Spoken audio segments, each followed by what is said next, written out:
Hello, welcome back. I'm going to read this story called Night Before the Night Before Christmas. 'Twas the night before Christmas, with too much to do. Our tree wasn't up yet, and Mom had the flu. Our cookies were burned. There were presents to wrap. Mom sniffled, "What I need is a long winter's nap." But instead, we drove miles to go get our tree. Last week, there were millions. Now, there were 3. Dad tied the tree to our car. "This will just have to do." Mom nodded gloomily and sneezed, "Achoo!" We dragged in our tree through the front door. It dropped half its needles all over the floor.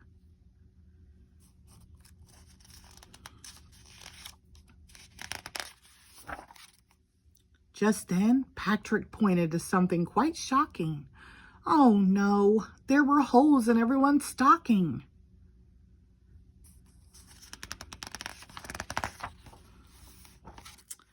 Instead, we hung socks by the chimney with care. I hoped that St. Nick would fill up my spare. Things will get better, I thought as I crawled into bed. Maybe visions of sugar plums will dance in my head. Instead, I lay wondering, gazing up at the moon. What on earth is a sugar plum? Is it a candy or a prune? Early the next morning, I woke up from a dream. "Be careful, Harold," I heard my mom scream. Out on the lawn, there arose such a clatter. I sprung from my bed to see Dad on a ladder.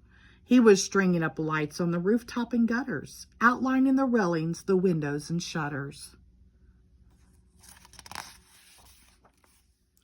When he plugged in the cord, not a single light lit. Did we have an extra bulbs? Yes, but none of them fit. So off to the mall our family did drive. When Dad saw the crowds, he gasped, "Sakes alive!" We searched every store. All the lights were sold out. But I found something for Grandpa, Silly Gilly the trout.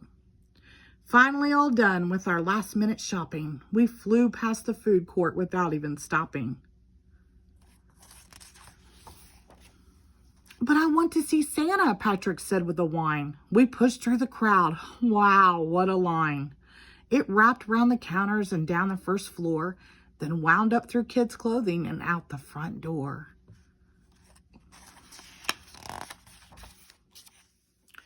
After waiting for hours, at last our big chance. Santa roared, "Ho, ho, ho!" Then Pat wet his pants. "Let's go home," we all cried, Mom, Patrick, and me. Even jolly old Dad sighed and said, "I agree."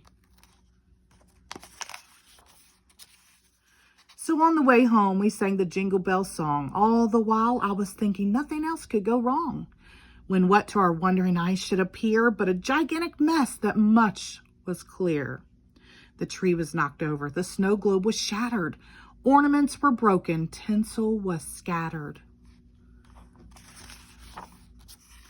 "Bad kitty," I shouted. Then Mom started to weep. "Christmas is ruined and I need some sleep."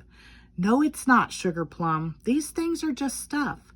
Christmas is about love and we have quite enough." He tucked Mom in bed for some much-needed rest. Then we 3 busy elves all gave it our best.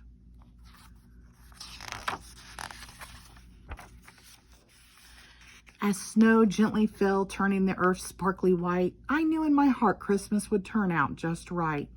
Dad read us a book and gave us a kiss. It was my favorite story, and it began like this. 'Twas the night before Christmas, when all through the house not a creature was stirring, not even a mouse. The end. Thank you.